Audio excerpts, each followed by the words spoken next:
All right, let's look at a sequence that brings a number of things together. This is going to be an Outie sequence, but it's going to be a more full-featured Outie sequence, and it's going to allow us to create any number of sequences and actually not just reference one particular kind of item in there, but reference any item we want. Now, the thing you have to remember before we get into this is fundamentally what allows us to reference an item. Can you think about what it is? It's the ID. It's the ID that allows us to reference the item. If an item has an ID, it can be referenced. If it doesn't have an item, it's not that it can't be referenced, but it certainly would be outside the domain of easy reference. And so I'm going to be able to sequence any items, whether it's a paragraph or a section or something called item or something called movie. It doesn't really matter in my instance or in my schema what the thing is called. As long as it has an ID, I'll be able to throw it in my sequence. So this is, you might call it, all the sequences we've talked about so far are homogeneous sequences. They all have the same item over and over again. But sometimes I care to sequence multiple items. This might be the case, for example, if I want to build a page from bits and pieces of other items. A paragraph from here, a paragraph from there, a section from here, even maybe the title from somewhere else. So this is a really good example of how I might reuse things in different ways. Or I might just want to have a listing of movies and television shows and radio programs and YouTube videos. And so I want a heterogeneous list, so I don't know beforehand what the name of my element is. Okay, so hopefully you're thinking, don't know what the name of the element is. Well, how am I going to find it? Simple idea.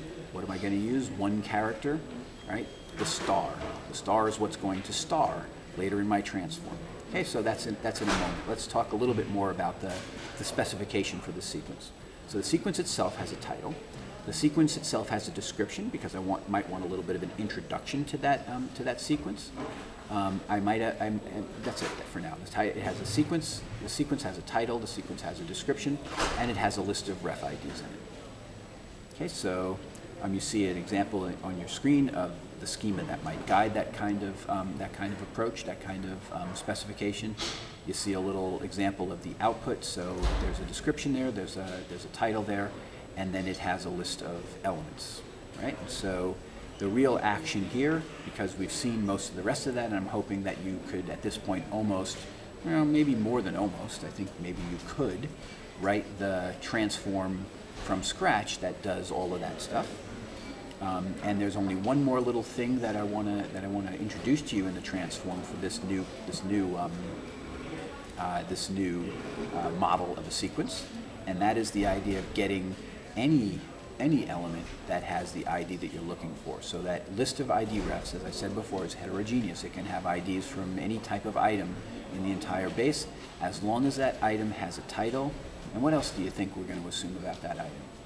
And we see this over and over and over again, and hopefully now it's kind of starting to sink in, and you're starting to say, well, ID is definitely what we need if it's going to be an item of information in our info base.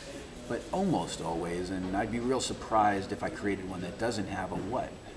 A title, right? Because the ID is the machine-readable name of this item.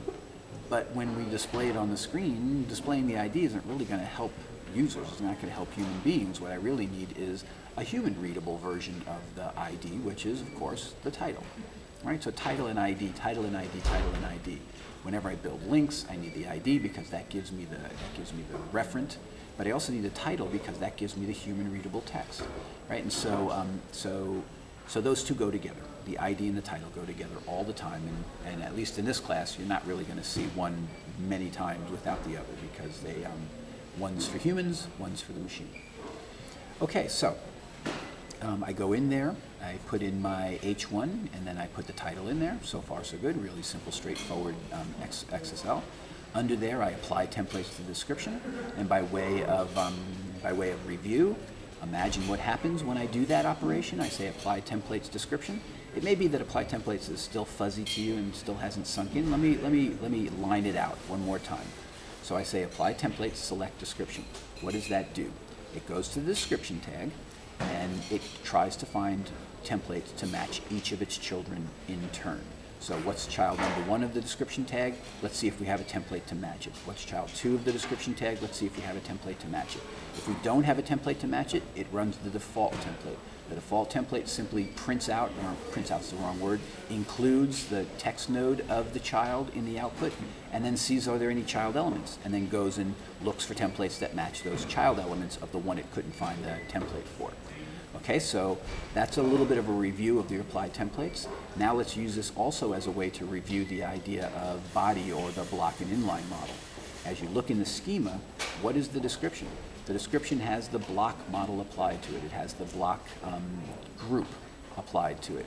And what do you expect to see when we open up block? I haven't opened up block because I'm hoping that you can guess what's in there. What am I going to see when I open up that block group and look inside? Aren't I going to see P's, UL's, OL's, tables, you know, all those things that we've talked about as being part of the block model? So what does that mean? That means when I do an apply templates on description, I'm really going out and looking for templates to handle P, UL, OL, table, whatever else I've decided to include in my block model. And the final piece to review here, because this does bring together a lot of the things that we've talked about and gives us a chance to go over them one more time, the idea of apply templates, the idea of the block model, and finally the idea of the includes. I'm going to take all of the templates that handle P's, OL's, UL's, etc., and I'm going to separate them out into a separate template. One that's handling all of my body elements, one that's handling all of my block and inline elements. And now I'm going to include that in the current transform so that I don't have to retype it in the current transform, because that's obviously generally reusable. That's going to be useful to us over and over and over again, so I'll put it in a separate transform, and I'll just include it in this one. Okay, with that, we're pretty much ready to go on and look at what hopefully is not so hard to understand anymore. We have a for each ref ID, right, that's going to set the node sequentially to each ref ID. We're going to get those ref IDs out in instance order, right? The first ref ID, then the second ref ID. That instance order of the ref IDs is what's establishing our order of our sequence. I'm going to set a variable to cur ref ID. I use the dot to do that because the current node is ref ID. Select value of dot, value of select dot means pull out the ref ID in this case. Okay, and then I've wrapped that for each in a UL, and then I wrap the link in an LI. That LI is going to repeat for every ref ID. The UL is only going to repeat once, or I guess you can't say repeat once. The UL is only going to be used once. And then the links, exactly like we've seen before. We have the well, in this case, actually, I've given you a slightly different way of looking at the href. The href now, I have a standard page that says sequence HTM. It's still a static page, but at every anchor on that page is a different item of the sequence. So in this case, I've decided to put my sequence all on one page, and I'm going to jump you into the middle of that page depending on which item of the sequence you've chosen. And then finally, the title of the ref ID is the item whose ID, regardless of what that item's called, or let's call it the element, that's a better word here, the element whose ID, regardless of what that element's called, its title, and that's what's going to be the hot text of my link.